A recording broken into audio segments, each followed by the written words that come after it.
There is a moment on the mountain when the air turns thin, when the sunlight fades into a bruised shade of blue, and every echo begins to sound like a voice calling your name.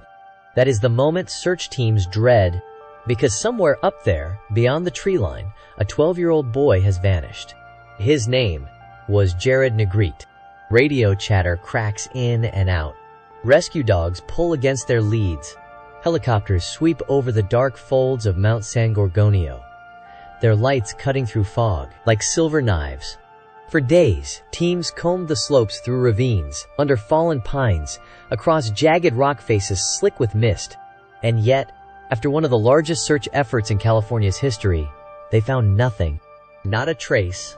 Just a backpack, a few candy wrappers, and a camera with one final photograph. A blurry, close-up flash of Jared's face in the dark. Before we go further, I want to ask you something. What time is it where you are right now? Are you listening to this in the soft light of day, where the world feels solid and safe?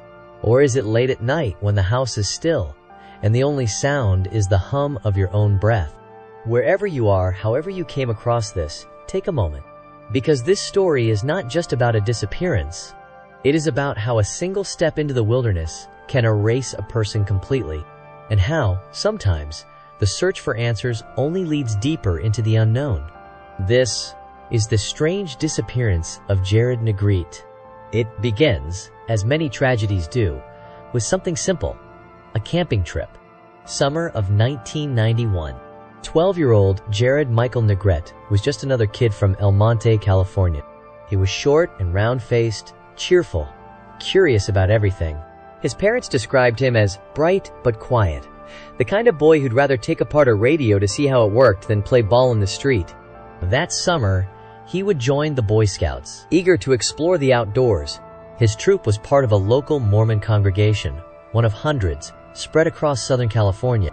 Their plan was straightforward, an overnight expedition up Mount San Gorgonio, the tallest peak in Southern California, 11,500 feet of rugged rock and pine forest. The trail they chose, Vivian Creek, is infamous among hikers. It is steep, winding, and unforgiving, but it rewards those who reach the top with sweeping views of the valley below. Jared had never climbed that high before. He packed the essentials, some snacks, a small camera, a full canteen, and his Boy Scout uniform. The only problem, he did not have proper hiking boots. Instead, he wore a pair of old high-top sneakers. It is the kind of small detail that later would haunt everyone. At first, the hike went smoothly. The troop consisted of 4 boys and a single adult leader, Dennis Knight, a local scoutmaster. They moved slowly, winding their way up the narrow switchbacks. By the end of the first day, everyone was tired, but in good spirits.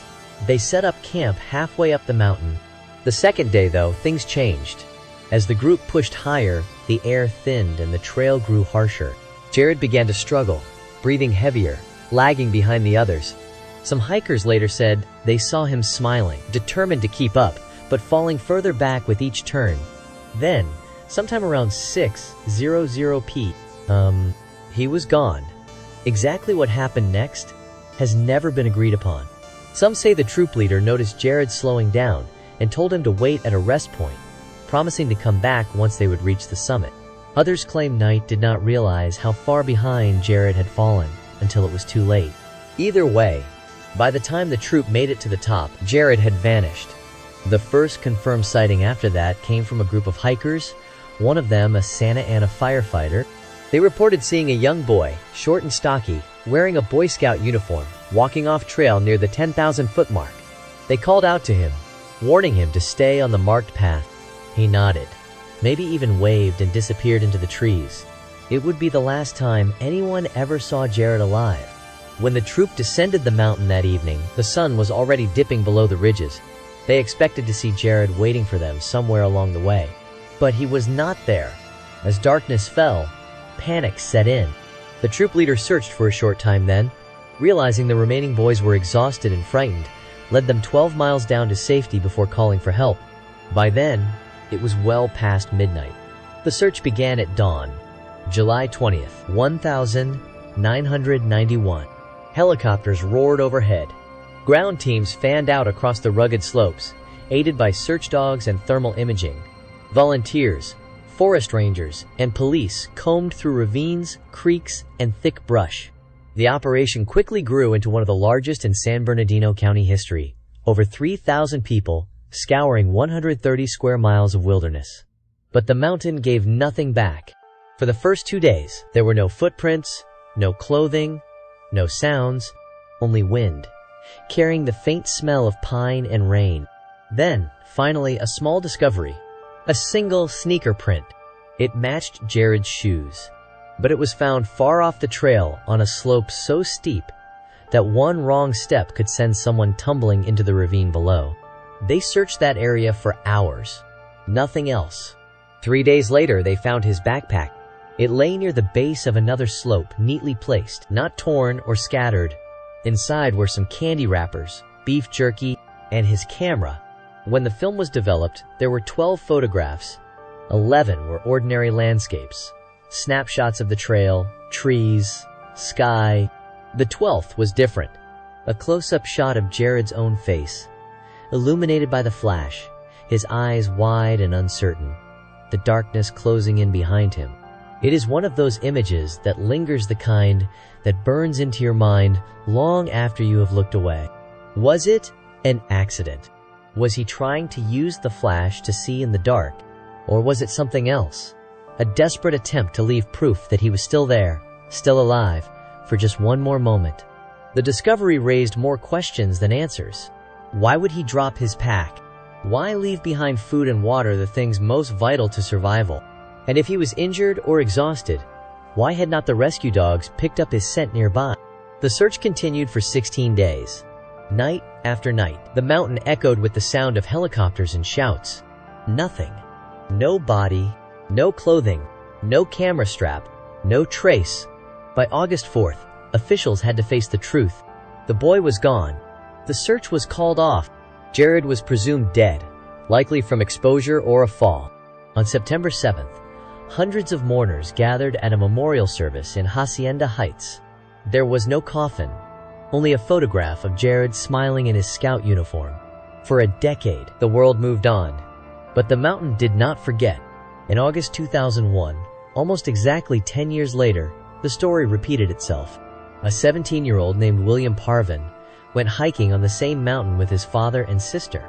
When his sister became ill from altitude sickness, William went ahead alone. Hours passed.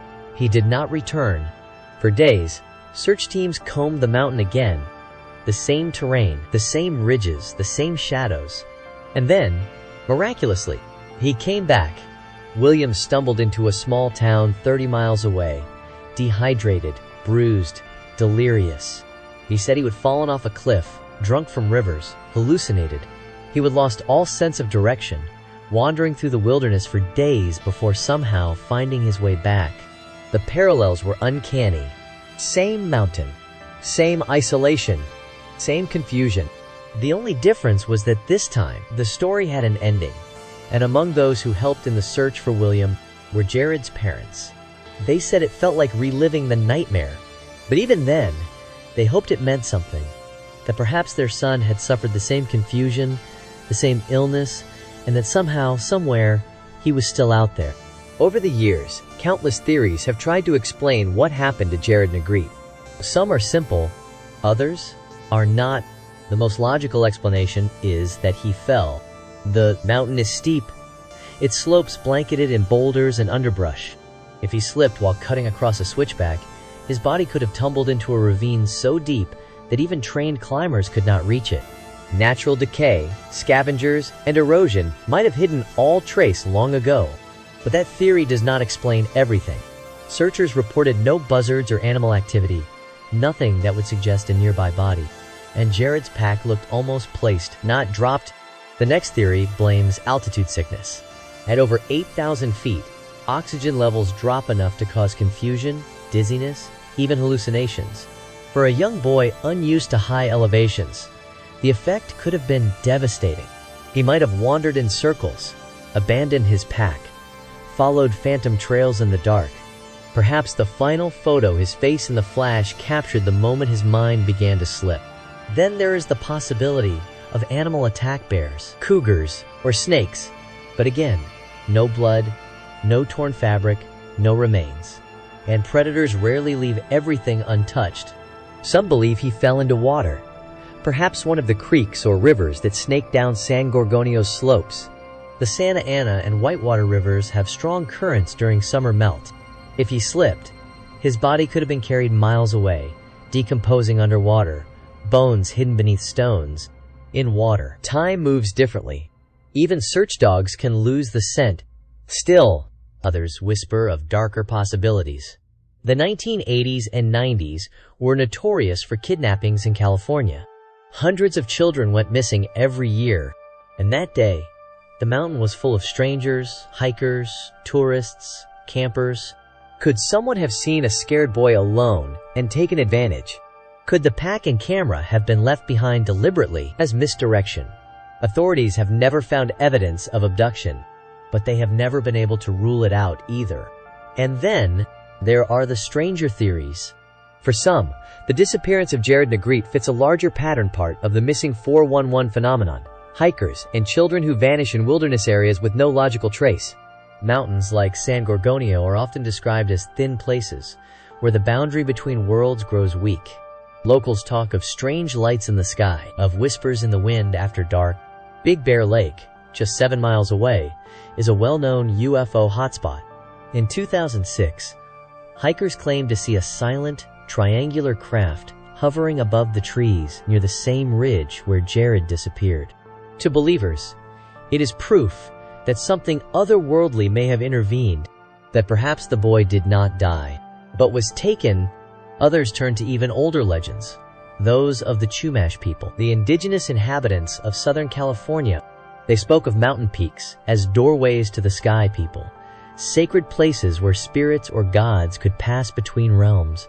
And San Gorgonio, the highest of them all, would certainly be among those doorways. Is it possible, they wonder, that Jared stepped through one unknowingly, crossing into a place where our rules no longer apply? Of course, most investigators reject such notions. They prefer reason to myth. But even they admit something about this case defies explanation. More than 3 decades later, the mountain remains silent. No bones, no clothing, no sign of the boy who vanished into its shadows. Only that one photo eyes wide, the flash bursting against the dark. Sometimes, in the evenings, hikers say they feel the weight of that absence. They describe hearing faint footsteps behind them when they are alone, or seeing a small figure at the edge of their flashlight beam, standing just out of reach. They call out. No one answers. Only the mountain wind replies. To walk into the wilderness is to gamble with the unknown. The trail does not care who you are, or how prepared you think you might be. One wrong turn, one lapse of judgment, and you can slip between worlds from the safe and ordinary into the silent, indifferent realm of nature. Maybe Jared fell. Maybe he got lost. Maybe something or someone took him. We will never truly know. But his story endures because it speaks to something deeper. The primal fear of being alone, unseen, and unheard in a vast, uncaring world. The terror of calling out for help and hearing nothing but your own echo. For his parents, the pain never faded. Every year, they visit the mountains, leaving flowers and notes at the trailhead. They say they still feel him there, not gone, not forgotten, just waiting. And maybe that is the truth of it. Somewhere, high among the clouds and pines of San Gorgonio, the mountain still holds its secrets. A backpack, a photograph, and the question that has haunted us for over 30 years. What really happened to Jared Negrete?